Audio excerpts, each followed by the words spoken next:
profeta Isaías, en el capítulo 59 de su libro, presenta un panorama alarmante del problema del pecado.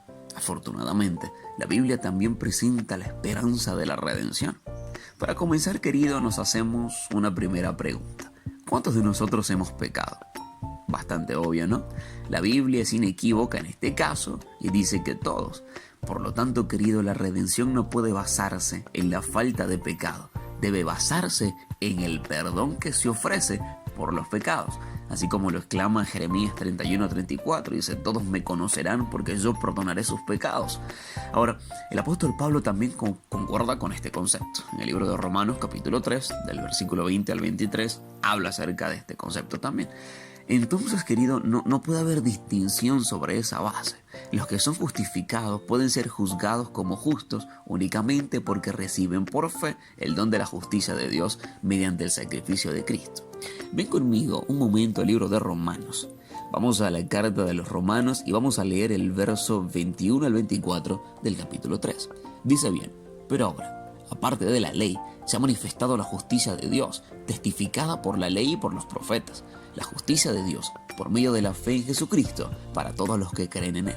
Porque no hay diferencia, por cuanto todos pecaron y están destituidos de la gloria de Dios, siendo justificados gratuitamente por gracia, mediante la redención que es en Cristo Jesús. Querido, ¿qué nos dice estos versículos sobre cómo somos salvos? Es interesante, ¿qué esperanza debería de darnos a nosotros el concepto del juicio?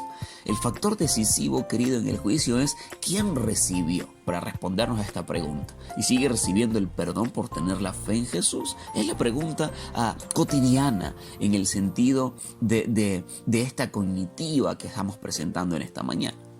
Es cierto, querido, que tú y yo somos juzgados por las obras, pero no en el sentido de que éstas nos salven.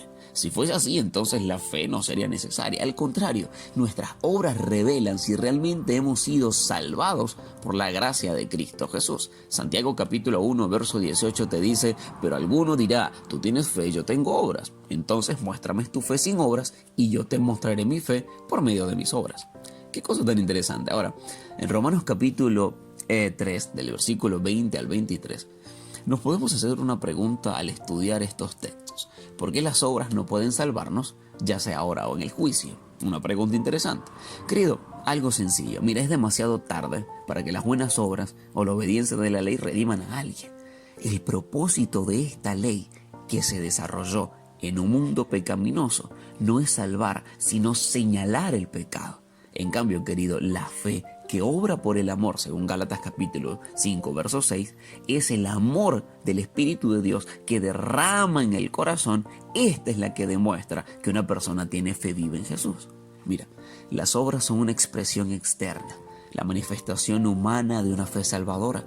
Por lo tanto, familia, una verdadera experiencia cristiana es aquella en la que la fe se expresa en un compromiso diario con el Señor y que a su vez se revela mediante la obediencia de la ley.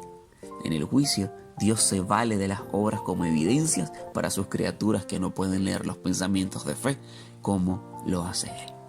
Así que espero hoy en el nombre del Señor Jesús que este tema quede claro para ti y que la gracia de Jehová pueda manifestarse en su vida.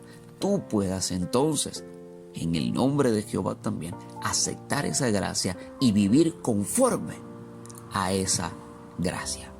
Que Dios te bendiga.